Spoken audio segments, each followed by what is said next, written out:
లను పూర్తి స్థాయిలో సద్వినియోగం చేసుకుంటూ నాణ్యమైన పంట దిగుబడులను అందించే 5 అంచెల సాగు విధానం వైపు రైతులు ఆసక్తి కనబరుస్తున్నారు. ఏకకాలంలో 5 రకాల పంటలను పండించే ఈ విధానంలో పెట్టుబడులు తగ్గి దిగుబడులు పెరుగుతూ ఉండడంతో ఏలూరు జిల్లాకు చెందిన ఓ రైతు ఈ సాగుకు ఆకర్షితులవుతున్నారు. ఎత్తును అనుసరించి సేంద్రియ పద్ధతిలో వివిధ రకాల పంటలు సాగు చేస్తూ మంచి లాభాలు గడిస్తున్నారు.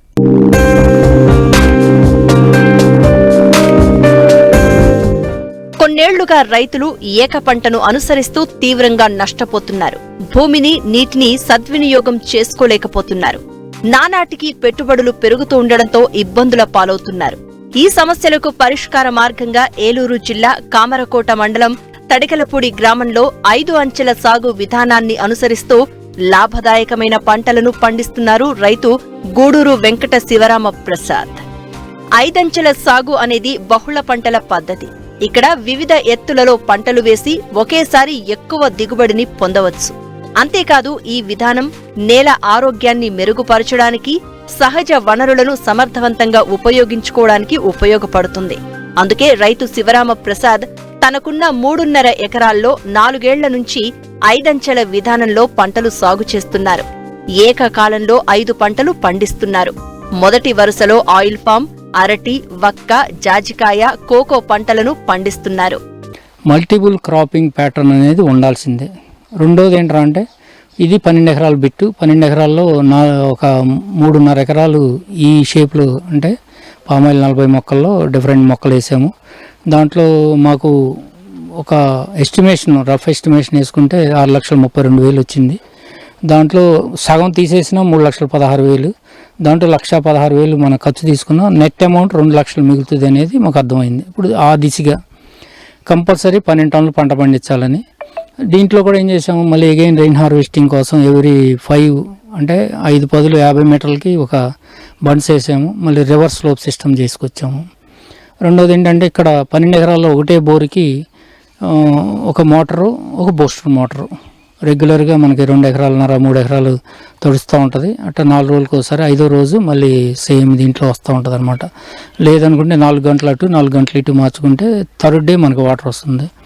ఇక్కడ వాటర్ ప్రాబ్లం అనేది మాకు కనిపించాల, ఖర్చు తగ్గింది. వ్యవసాయంలో డబ్బు ఉంది, కానీ వ్యవసాయంలో ఆ డబ్బుని తీసుకునే విధానాన్ని రైతుకు చెప్పే వ్యక్తి లేడు. నెట్ అమౌంట్ మా టార్గెట్ ఈజ్ 2 lakhs.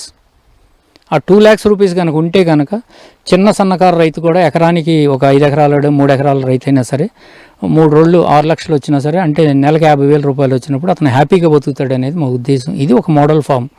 దీన్ని ఒక కసిగా కూడా చేస్తున్నాం. ఈ కసిగా అంటే ఏంటంటే మనం సమాజానికి ఏదో ఒకటి ఇవ్వాలి. ఇవ్వకపోతే కనుక మనం మన జీవన విధానంలో ఏదో ఒకటి మన సమాజానికి ఇవ్వగలిగినప్పుడు ఒక తృప్తి ఉంటుంది.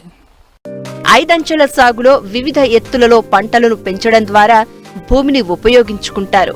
పైకప్పు వంటి ఎత్తులో పెద్ద చెట్లు, ఆపై చిన్న చెట్లు, పొదలు, తీగజాతి, సుగంధ ద్రవ్య పంటలు, నేల కవర్ పంటలు వంటివి సాగు చేస్తున్నారు. ఒక పంటలో నష్టపోయినా మరో పంట ద్వారానైనా లాభాలను పొందవచ్చు. అంతేకాదు కాలం కలిసి వస్తే అన్ని పంటల నుండి అధిక లాభాలను గడించవచ్చు. ఇప్పుడు పామాయిల్ ఉంది, ఇది 5th ఇయర్ అండి. ఇప్పుడు 5th ఇయర్లోకి వచ్చింది. గ్యారంటీగా ఇది ఒక 6 టన్నులు పంట పండుతుంది ఈ సంవత్సరం.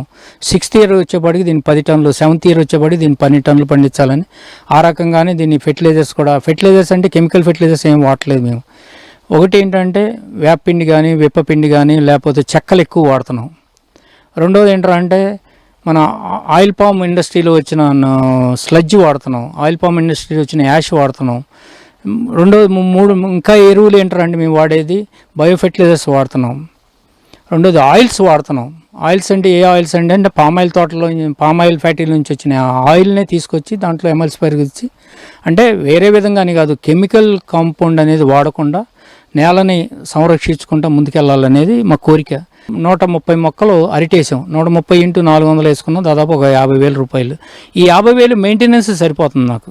రెండోది ఏంటంటే రేట్ లేనప్పుడు మేము ఏం చేస్తున్నామంటే అరటి కనుక రేటు ఉన్నప్పుడు మార్కెట్కి లేదా 200 రూపాయలు 150 రూపాయలు కనుక ఉన్నప్పుడు దాన్ని పండబెట్టేసేసి పండబెట్టేసేసి దాని యొక్క తొక్కతో సహా జ్యూసర్లో మళ్ళీ మిక్సీ చేసేసి దానికి మళ్ళీ అగైన్ ప్లాంట్కి ఇచ్చేసేస్తున్నాం గ్లూకోజ్ సిస్టమ్స్ లాగానే. అంటే మనం జీవామృతంలో బెల్లం కలిపే బదులు జస్ట్ మనం దీన్ని అంటే జీవామృతం వాడట్లేదు, అయినా మేము గ్లూకోజ్ కింద దీన్ని తోటలకు ఇచ్చుకుంటున్నాం. అది రిఫ్లెక్షన్ బాగుంది. నాలుగోది ఏంట్రా అంటే ఇక్కడ ఈ యొక్క మైక్రోబల్ యాక్టివిటీని మేము చేసే తప్పు, మేజర్ తప్పు ఏంటంటే ఒక తప్పు ఏం చేస్తున్నాం అంటే గడ్డి ముందు కొడుతున్నాం అప్పుడప్పుడు సంవత్సరానికి ఒకసారి.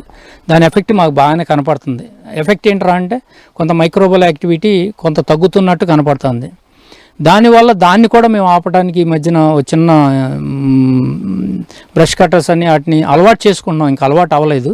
సో బ్రష్ కట్టర్స్ ఒకటి అలవాటు చేసుకుని దాంట్లో ఏంటంటే కలుపు అనేది దాంట్లోనే ఉంది, కలపమంటుంది. మాకు అర్థమైంది, కలపమంటుంది. కలుపు అనేది వ్యర్థం కాదు, కలుపు దాంట్లో కలుపు దీంట్లో భూమిలో కలపమంటుంది. కాబట్టి ఆ భూమిలో కలపడం కూడా మేము నేర్చుకున్నాం. అది ఒక్కడే నేర్చుకోలేకపోయాము. దాన్ని కూడా ఈ సంవత్సరం ఓవర్కమ్ అవ్వాలనేది మా అభిలాష.